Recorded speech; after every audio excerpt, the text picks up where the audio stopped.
हरि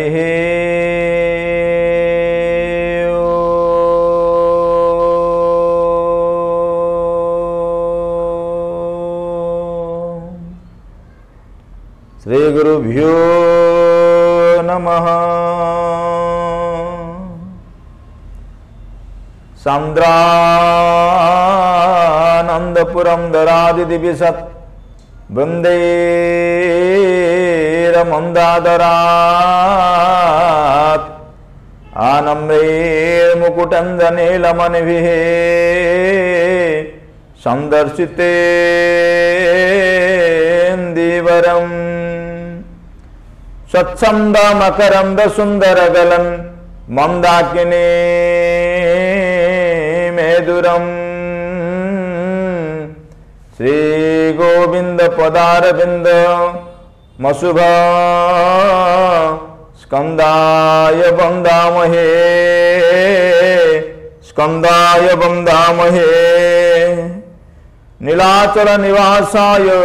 नित्याय परमात्मने बलभद्र सुभद्राभ्यां जगन्नाथाय ते नमः। नीलाद्रिनाथं जगतामधीशं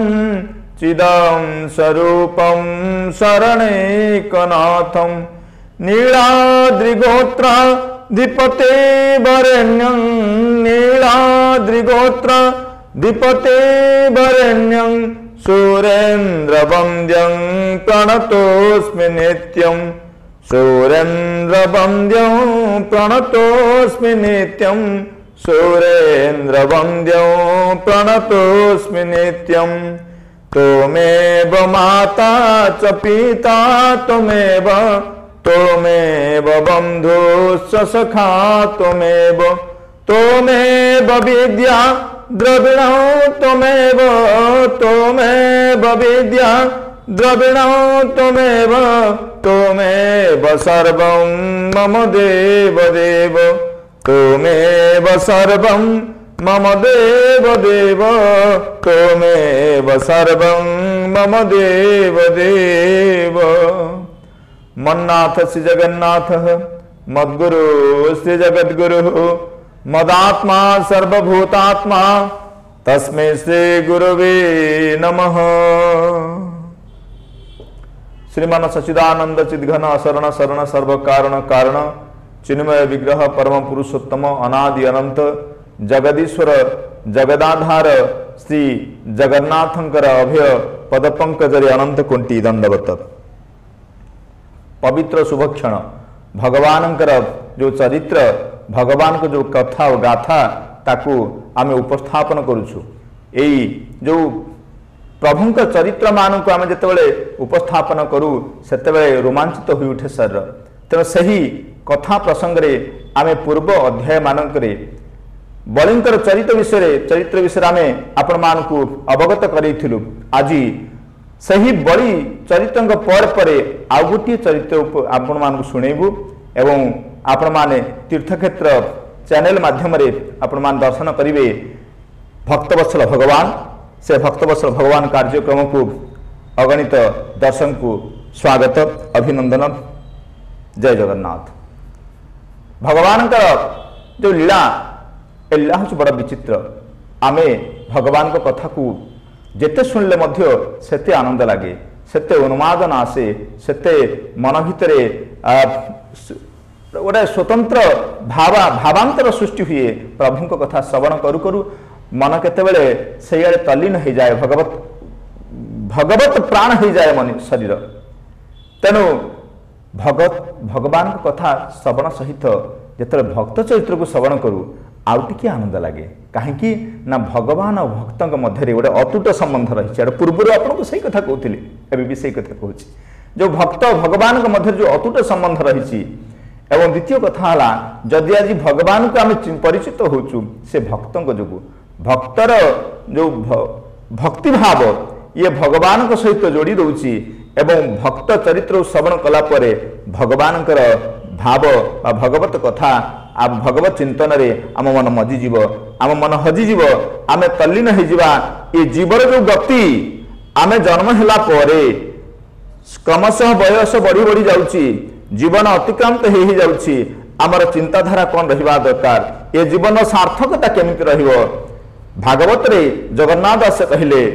मनुष्य जन्म रे लाभ जेबे गोविंदे करे भाव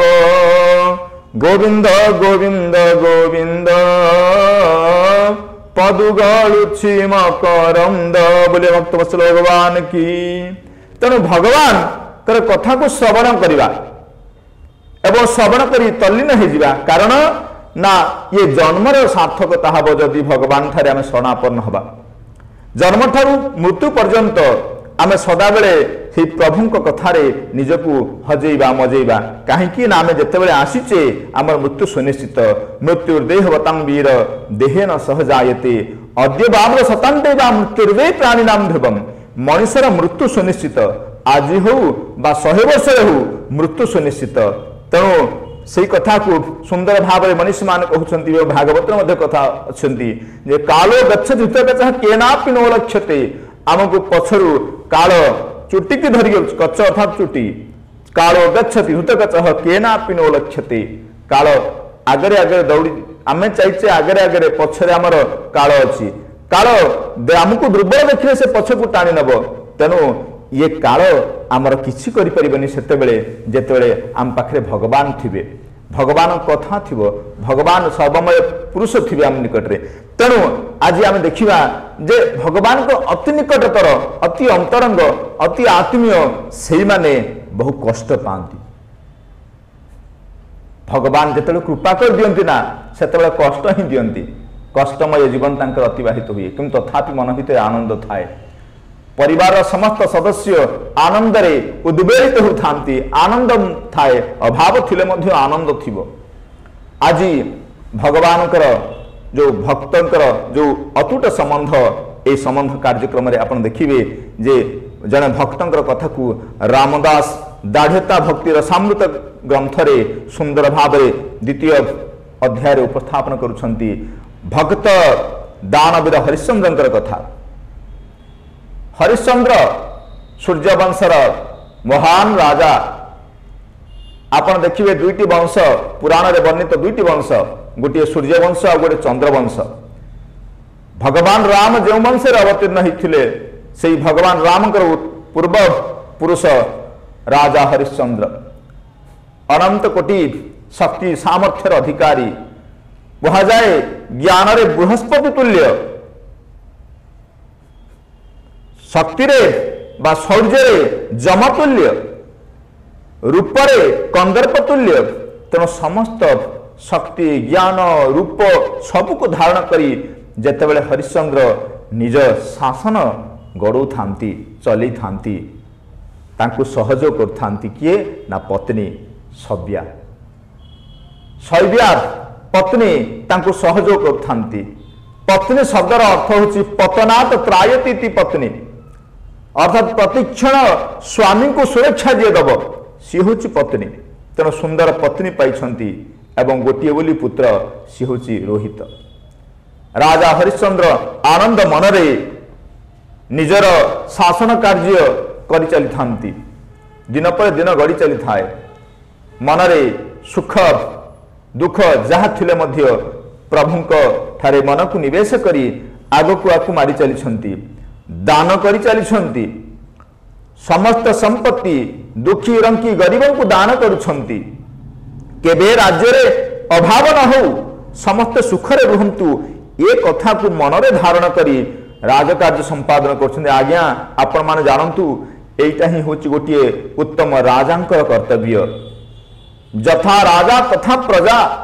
जेमिति राजा ही थिबे सेमिति प्रजा मान हुंती राजांकर मन जेमिति होबो प्रजा मान मन मध्य सेमिति हे जीवो प्रजा मान मध्य सेहि परि कार्य करिवे। आज समस्त प्रजांकर सुख को चिंता करी करी सर्वस्व दान करि चली छंती राजा हरिश्चंद्र आनंदर सीमा कहिल न सरे दुख नाही मनरे पत्नी सदाबेले निकटरे पुत्र मध्य निकटरे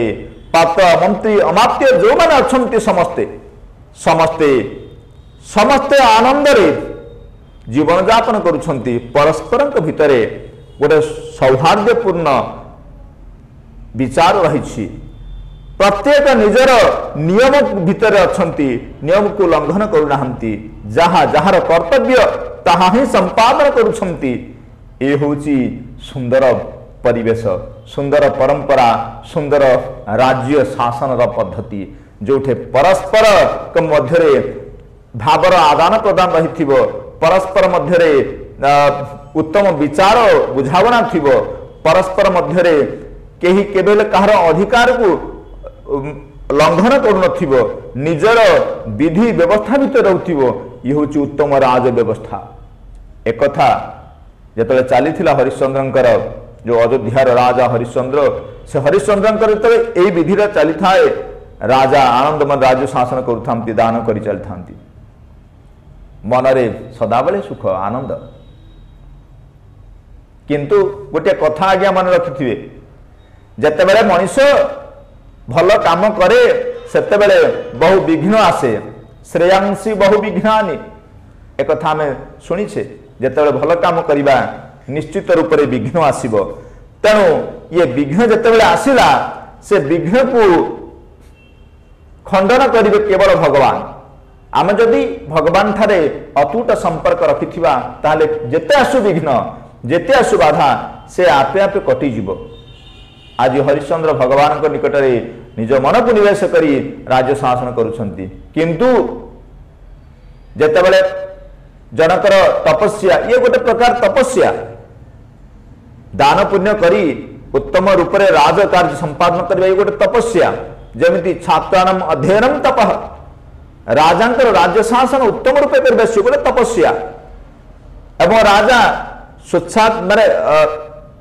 मन भितरु अंतःकरण किछि न रखी जेतबे दान करि चली ये दानर प्रभाव एते बढ़िला जे देवता माने भय कले देवता माने मनरे चिंता करुछंती जे चंद्र रे कलंक थाई पारे किंतु राजा सूर्यवंशर राजा हरिश्चंद्र ठारे कलंक नाही कलंक रहित से तेणु एक कथा जानी कौन कले देवता माने एक कथा जानी से राजार स्वर्गे कंपिला वज्रधर विधाता छामुरे कहिला कि बुद्धि करिबी बोइला गोविंद गोविंद गोविंद पदु गलुछि मकरंद बोले भक्तवत्सल भगवान की जय। तेणु आज स्वर्ग चिंता पड़ा स्वर्गर राजा होउछंती वज्रधर इंद्र इंद्र मन मन चिंता कले काले किए मो राजपद को नहीं जीव कि तपस्या आज्ञा मर्त्य जो मैंने तपस्या करती तपस्या कला तपस्यार फल स्वरूप स्वर्ग संपद को लाभ करती पुण्य फल को लाभ करती तेणु पुण्य फल को जो लाभ करेंगे से स्वर्गर राजा हुंती जमती पूर्व आपण मैंने शुणी प्रह्लाद प्रसंग में प्रह्लाद निजर तपस्या बल इंद्रपद को लाभ कले जो जो महापुरुष माने आछंती जो जो भक्त माने आछंती निजर तपस्या निजर निष्ठा निजर उत्तम विचारधारा उपरे निजर भक्ति भाव रे एते दृढ़ होइछन जे से माने भगवानकर अति निकटतर होइछंती एवं निजर पुण्य फल हेतु स्वर्ग को प्राप्त होइछंती स्वर्ग को लाभ करिछंती। आज देवता माने को मध्य जो इंद्र देवराज इंद्र से मने मने चिंता करुछंती जदि ए हरिश्चंद्र मो पद को नहीं जीव ताले मु करिबी कोन तेने एक कथा चिंता करी से ब्रह्मा के निकट रे उपस्थित हेले ब्रह्मा को कहले हे वेदपति ब्रह्मा आपण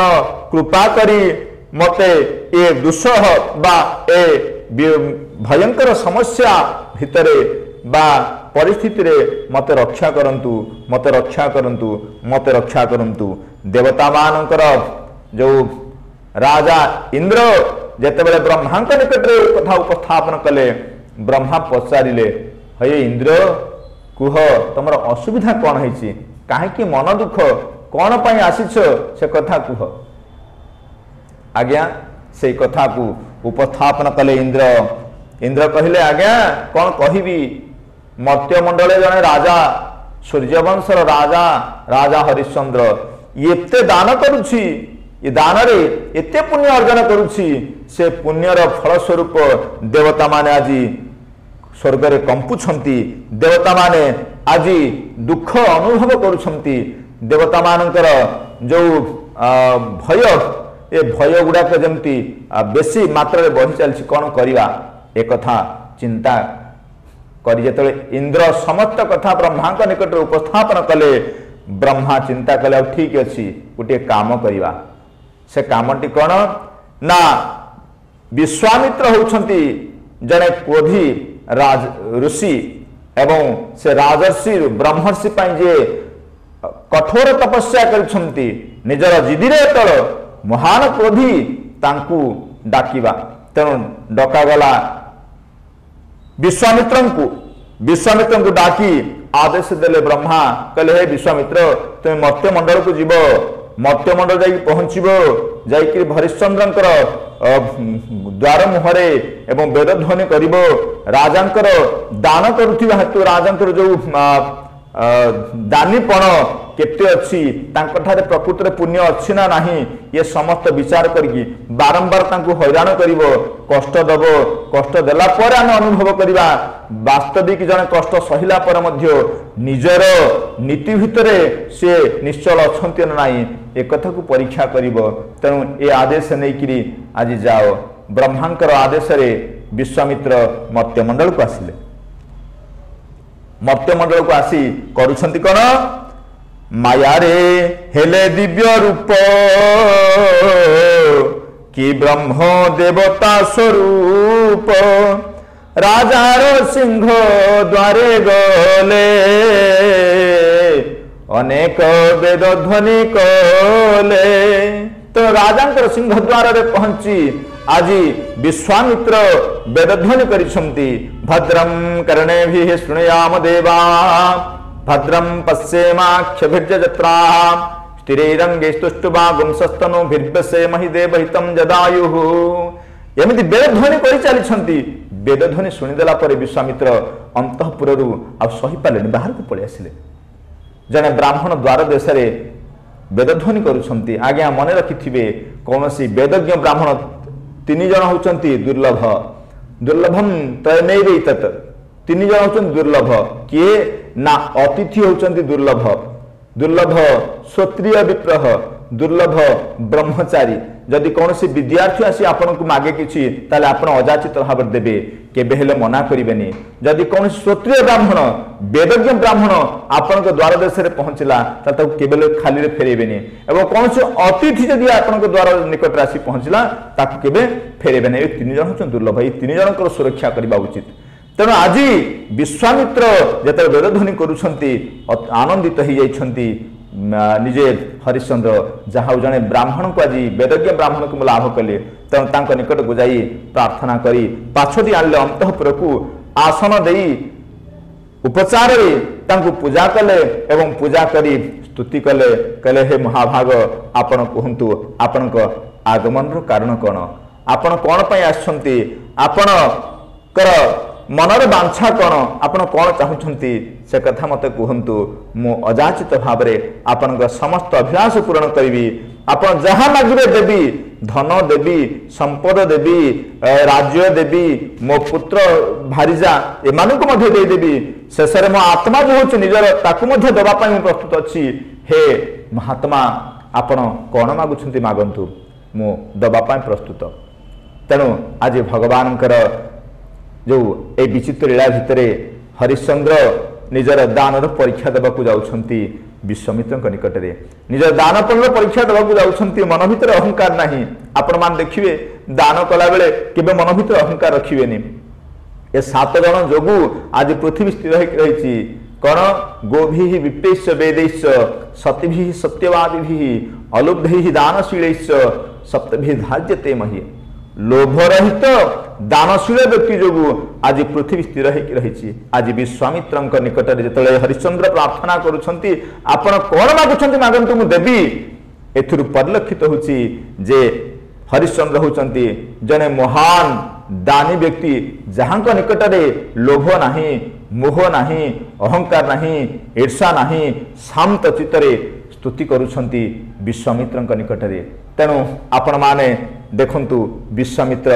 एडे क्रोधी जे कि नम्र हो पड़ती एवं परीक्षा नापी आसछंती विश्वामित्र हरिश्चंद्रंकर। ए हरिश्चंद्रंकर जो परवर्ती पर्याय रे आपण माने आमे माने आपण मान को सुनेबू जे विश्वामित्र कौन परीक्षा कले हरिश्चंद्रंकर एवं हरिश्चंद्र किपरि परीक्षा रे उत्तीर्ण हेले। तेणु सही द्वितीय पर्याय को आमे आग को नबू। तेणु वर्तमान आपण मान निकटरू विदाय नउछि। जय जगन्नाथ, जय जगन्नाथ, जय जगन्नाथ।